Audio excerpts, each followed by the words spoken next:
আজকে এই যে পশ্চিমবাংলার রাজনীতি 2021 সাল, তার আগে আমরা দেখেছি যে পশ্চিমবাংলার সংখ্যালঘু অধ্যুষিত এরিয়া এবং সংখ্যালঘু মুসলিমদের একটা বড় অংশের বসবাস এখানে।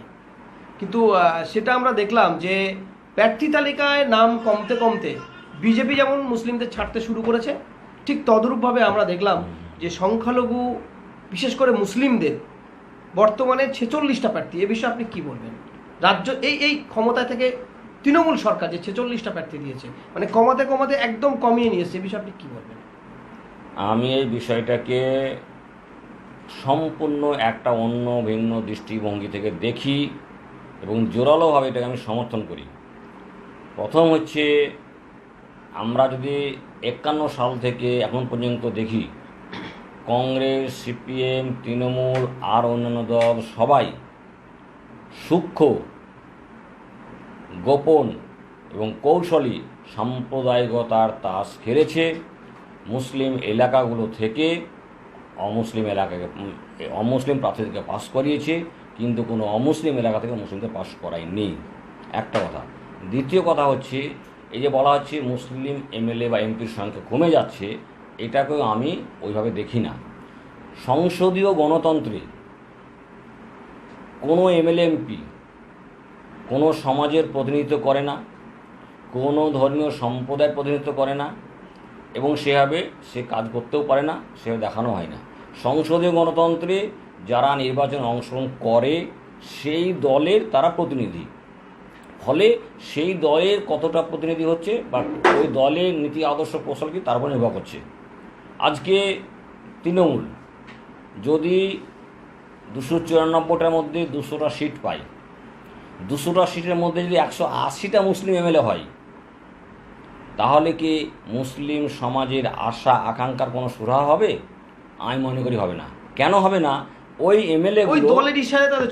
এমএলএগুলো তারা নিজের স্বাধীনভাবে কোনো কাজ করতে পারবেন না, তাকে চলতে হবে মমতা ব্যানার্জির কথা মতো।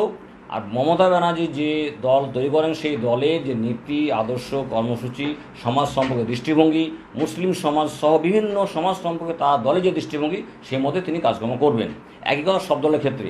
ফলে সংসদীয় গণতন্ত্রে কোন ধর্মীয় সম্প্রদায়ের এমএলএ এমপি কতটা, সেইটার উপরে নির্ভর করে না সেই ধর্মীয় সম্প্রদায়ের উন্নতি বা অবনতি। আমার মনে হয় এইটা নির্ভর করে। আপনার কি এটা মনে হয় যে পশ্চিমবাংলায় এই বর্তমানে মানে একের পরে যে কমতে ছিল, নিশ্চয়ই যোগ্যতা বা সেভাবে কম পাচ্ছে মুসলিমদের, তার জন্য তো প্রার্থী করে? এইটা নির্ভর করে যে সেই দলের একটা নির্দিষ্ট ধর্মীয় সম্প্রদায়ের প্রতি তার দৃষ্টিভঙ্গি কি তার উপরে।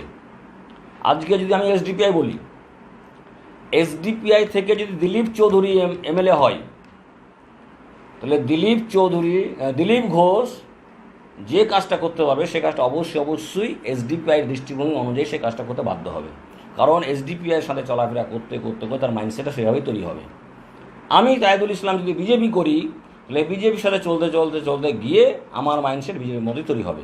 ফলে কংগ্রেসের কটা মুসলিম, সিপিএমের কটা মুসলিম, তৃণমূলের কটা মুসলিম, এটা বিষয় নয়। বিষয়টা হচ্ছে যে মুসলিম সমাজের প্রতি কংগ্রেসের দৃষ্টিভঙ্গি কী, মুসলিম সমাজের প্রতি সিপিএমের দৃষ্টিভঙ্গি কী, মুসলিম সমাজের প্রতি তৃণমূলের দৃষ্টিভঙ্গি কী।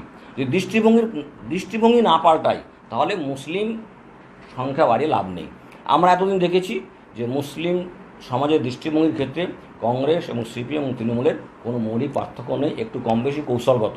তারা সবাই মুসলিম সমাজকে পিছিয়ে রাখতে চায়। ফলে এর একটা রাস্তা আছে, যে কোনো রাজনৈতিক দল তৈরি করা, যে রাজনৈতিক দলের লক্ষ্য হচ্ছে যে মুসলিম সমাজের উন্নয়ন করা, মুসলিম সমাজের যে অধিকার সেটাকে পাইয়ে দেওয়া, মুসলিম সমাজের যে চাওয়া পাওয়া সেটাকে পূরণ করা, নিশ্চিত করা। অথবা আরেকটা রাস্তা হতে পারে যে মুসলিম সমাজ থেকে সরাসরি প্রতিনিধি পাঠানোর ব্যবস্থা থাকা। সেইটা আমাদের বর্তমান সংসদ গণতন্ত্রে নাই। এটা ছিল আগে 47-এর আগে। সেটা ছিল কি, ওই যেটাকে বলা হয় ভাগ বাটোয়ারা করে রোয়েদাদ, অর্থাৎ সম্প্রদায়ের প্রতিনিধি হিসাবে ভোটে নির্বাচিত হওয়ার একটা সুযোগ থাকতো। সেটা বন্ধ হয়ে গেছে। এখন যেটা আছে যে পদ্ধতি, তাহলে হয় নির্বাচন পদ্ধতিটাকে তাকে পরিবর্তন করে সে আগের জায়গায় ফিরে যেতে হবে, অথবা এমন রাজনৈতিক দল তৈরি করতে হবে যে রাজনৈতিক দল মুসলিম সমাজের সুখ সুবিধার কথাটা বলবে। সেইটা করার জন্য নির্বাচন ব্যবস্থারও একটা পরিবর্তন হতে পারে।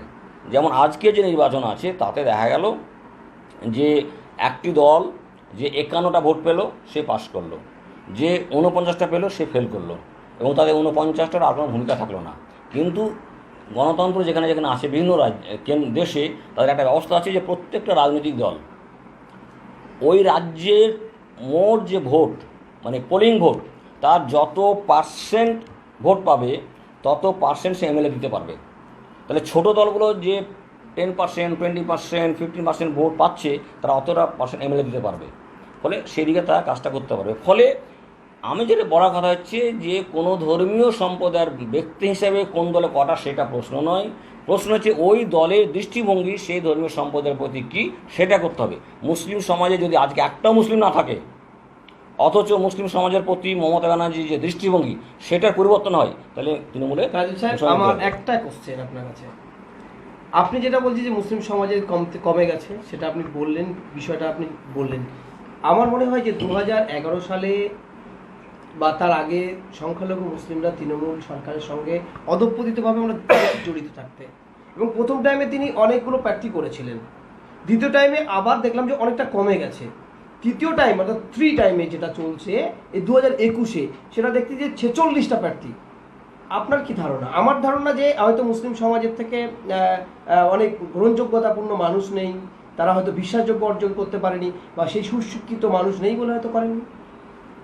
না, কোনো রাজনৈতিক দল না, তার চাহিদা মিটে গেছে হয়তো সেই জন্য করেনি। কোনো রাজনৈতিক দল মুসলিম সমাজের সেই সমস্ত মানুষদের সেই দলের প্রতিনিধিত্ব করে না যারা স্বাধীনভাবে চিন্তাভাবনা করে, যারা অন্ধের মতো আনুগত্য করে না তাদেরকেই নেয়, যারা স্বাধীনভাবে চিন্তা করতে পারে না, যারা অন্ধের মতো আনুগত্য করে, যারা ইয়েসম্যান হিসেবে থাকতে চায়। তাহলে এবারে কি অন্ধের মতো যারা করতে পারবে না বলে হয়তো সেই জন্য কম করে দিয়েছে? আপনার কি ধারণা? তাদেরকে নিচ্ছে না কেন? যে নিচ্ছে না এই জন্যই যে ইয়েসম্যানের অভাব হচ্ছে। ইয়েসম্যানের অভাব হচ্ছে মানে মুসলিম সমাজের মধ্যে সচেতনতা বৃদ্ধি পাচ্ছে। সচেতনতা বৃদ্ধি পাচ্ছে মানে যে তার চামচাগিরি করা লোকের সংখ্যাটা কমছে, সেই জন্য তারা দিচ্ছে না। আজকে আমার কাছে আরো একটা কোশ্চেন যেটা উঠে আসছে যে বিজেপি, আমরা দেখলাম যে অন্য রাজ্যে ইলেকশন হয়েছে, বিহার ইলেকশন দেখলাম, সেই ইলেকশনে দেখেছি যে রাজ্য যারা ক্ষমতায় ছিলেন তারাও দেখেছি যে বিভিন্ন দলকে নিয়ে একটা জোট করেছেন, সেই সাথে যারা বিরোধী হিসেবে তারাও 2-3টে দল নিয়ে জোট করেছেন। কিন্তু এই রাজ্যে আমরা দেখলাম যে পশ্চিম বাংলায় তৃণমূল সরকার ক্ষমতায় আছে কিন্তু কাউকে জোটে নিল না, তিনি একাই চলছেন। তাহলে এখানে যদি বিজেপি যদি একটা দেখছি যে বাড়বড়ন্ত বা তারা ক্ষমতায়, তাহলে কি বলবেন এই বিষয়ে আপনি? আসলে কাউকে তো নিলেন না। রাজনৈতিক দলগুলির নেতা হিসাবে আমরা যাদেরকে দেখতে পাই সেই নেতাগুলি দলগুলিকে সরাসরি নিয়ন্ত্রণ করে না। এই রাজনৈতিক দলগুলির নেতাদের পিছনে কিছু নেতা থাকে যারা দলগুলির পলিসি প্রোগ্রাম নিয়ন্ত্রণ করে। এখানে তৃণমূল হোক, কংগ্রেস হোক আর সিপিএম হোক, তাদেরকে নিয়ন্ত্রণ করে এদেশের ব্রাহ্মণ্যবাদী সমাজ এবং ব্রাহ্মণ্যবাদী মানুষ। তারা এই রাজ্যে পশ্চিমবাংলার শিক্ষা, সাহিত্য, সংস্কৃতি, অর্থনীতি, ব্যবসা বাণিজ্য যারা নিয়ন্ত্রণ করে, যেখানে তাদের সমস্ত আধিপত্য আছে। ফলে তারা এই সমস্ত দলগুলোকে দিয়ে কখনোই চাইছে না যে তারা এমন মানুষকে সেখানে নিয়ে আসুক যারা তাদের দলের বিরুদ্ধে বিদ্রোহ করতে পারে। এটাই যে মূল কথা, এটাই বুঝতে হবে। এই যে জোট, আমি বলছি যে বাম আইএসএফ যাই হোক, আব্বাস সিদ্দিকী কিন্তু ফার্স্ট টাইমে বলেছিল যে তৃণমূল সরকার, রাজ্য সরকারের কথাও বলেছিল যে 44টা যদি আমাকে প্রার্থী দিক, বাকি জায়গায় সে লড়ে নিক, আমি তাদেরকে সাপোর্ট করব। কিন্তু তাকেও নিল না, সে হয়তো বাধ্যত বামের ঘরে গিয়ে জোট করলো বাম কংগ্রেসের সঙ্গে। কিন্তু আমরা দেখলাম যে তৃণমূল সরকার, অনেক তো দল ছিল, কাউকে তো সঙ্গে নিল না। এ বিষয়ে আমি এই আলোচনায় বারবার বলার চেষ্টা করেছি যে আব্বাস সিদ্দিকী সম্পর্কে বেশি কথা বলার মতো সময় এখনও আসেনি। তারপরে বলবো যে আমি যতটুকু শুনেছি, শোনাটা ভুল হতে পারে, যে প্রথমবার যখন মমতার লোক তার কাছে গিয়েছিল তখন আব্বাস নাকি 100টা সিট চেয়েছিলেন। ফলে আমরা বহু স্টেজে তাকে শুনতে যিনি ধর্মীয় জলসা শুনেছি 44টা সিটের দাবি করেছিলেন। হতে পারে তিনি বলছেন, তার আমারটা ভুল হতে পারে। তারপর একবার শুনেছিলাম যখন কুণাল ঘোষকে পাঠিয়েছিল তখন বলেছিল আপনি কেন এসছেন, মমতা কেন আসেনি। ফলে আমার যেটা ব্যক্তিগত মূল্যায়ন সেটা হচ্ছে যাদের সাথে বর্তমানে আছে তাদের সাথে তাদের একটা বোঝাপড়া অনেক আগেই হয়েছে। সেই বোঝাপড়া অনুযায়ী সমস্ত প্রক্রিয়াটা চলছে। বাকি মাঝের যে কথাবার্তাগুলো সেগুলো সবই সে বোঝাপড়ার অংশ।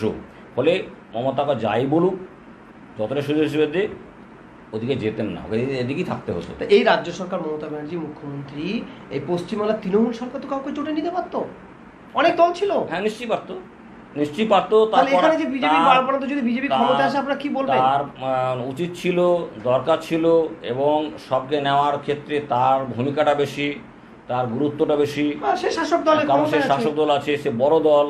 এবং আমরা অনেক দিন থেকে, প্রায় 2 বছর থেকে বলে আসছি যে বিজেপি বিরোধী সমস্ত শক্তি, সমস্ত দল এখানে একত্রিত। তিনিও বিজেপির বিরুদ্ধে লড়ছেন, বাম আইএসএফ তারাও বিজেপির বিরুদ্ধে লড়ছেন, আপনারাও বিজেপির বিরুদ্ধে লড়ছেন, এসওসি দেখছি তারা অনেকগুলো প্রার্থী দিয়ে বিজেপির বিরুদ্ধে লড়ছে। আমরা বারবার বলে এসেছি যে এই বিজেপি বিরোধী সমস্ত শক্তিকে উপযোগ করার ক্ষেত্রে মমতা ব্যানার্জি উদ্যোগ নেওয়াটা উচিত এবং দরকার। সেটা করেছি। তিনি কেন করেননি? করেননি এজন্যই যে তিনি চাইছেন বিজেপির বিরোধিতা করে তিনি মুক্ত হয়ে থাকুক। সত্যি সত্যি বিজেপি পশ্চিমবঙ্গ থেকে ধ্বংস হয়ে যাক, আরএসএস সংঘ পরিবার ধ্বংস হয়ে যাক, নির্মূল হয়ে যাক, এটা উনিও চান না এবং কেউই চায় না ওই দলগুলো। ওরা যদি চাইতো তাহলে এটা করতো। আসলে দ্বন্দ্বটা ওদের বিজেপির বিরোধী ওইখানে না, দ্বন্দ্বটা হচ্ছে যে লুটে পুটে খাওয়ার ক্ষেত্রে কে এটা খাবে, সেটাই যে অন্যায়। পশ্চিমবাংলার বর্তমান রাজনীতিতে আমরা যেটা দেখছি যে তৃণমূল বিজেপির কঠোর বিরোধী করছে, এদিকে আইএসএফ বাম শক্তি তারাও বিরোধী করছে, সেই সঙ্গে আপনারা যারা মোর্চা করেছেন তারাও বিরোধী করছেন, এসওসি সেই কমিউনিস্ট পার্টি তারাও বিরোধী করছে। কিন্তু অ্যাকচুয়ালি আমি মনে করি, আপনার কি ধারণা যে কেউ তো জোটই নয়, জাস্ট ওরা একটা জোট হয়েছে, মুখ্য রাজ্য সরকার সেও জোট নেই, কি বলবেন এই বিষয়ে?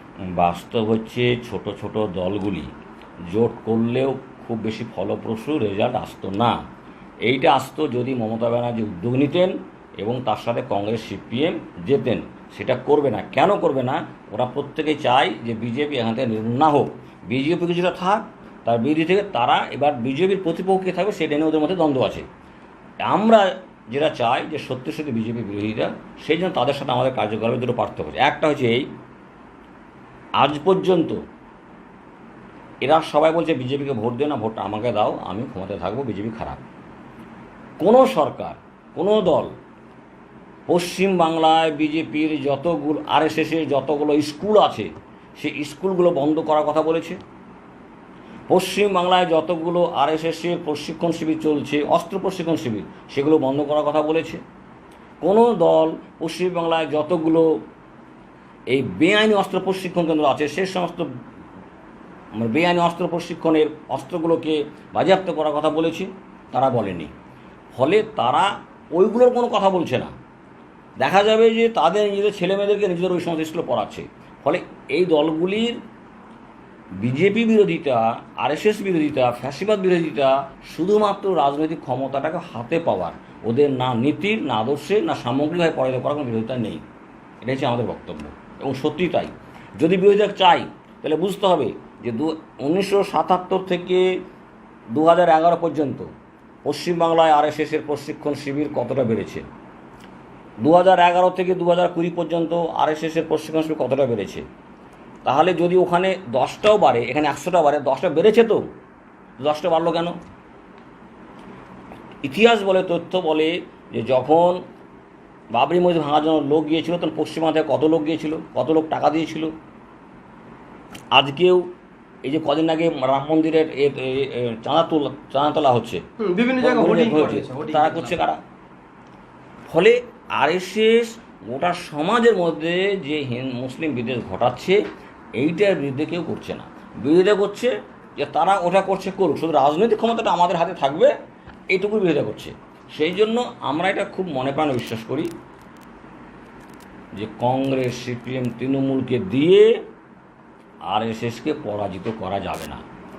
আরএসএসকে পরাজিত করার জন্য যেটা দরকার, আরএসএসের বিকল্প একটা উন্নত শক্তপোক্ত আদর্শ দরকার, তাদের মতো একটা সংগঠন দরকার, তাদের মতো একটা নিবেদিত প্রাণ কর্মী বাহিনী দরকার, এবং রাজনীতির ময়দানে হোক আর রাজনীতির বাইরে হোক, যে কোনো জায়গায় প্রতিরোধ করা, প্রতিহত করার শক্তি অর্জন করা দরকার। তাহলে এটাকে পরাজিত করা যাবে।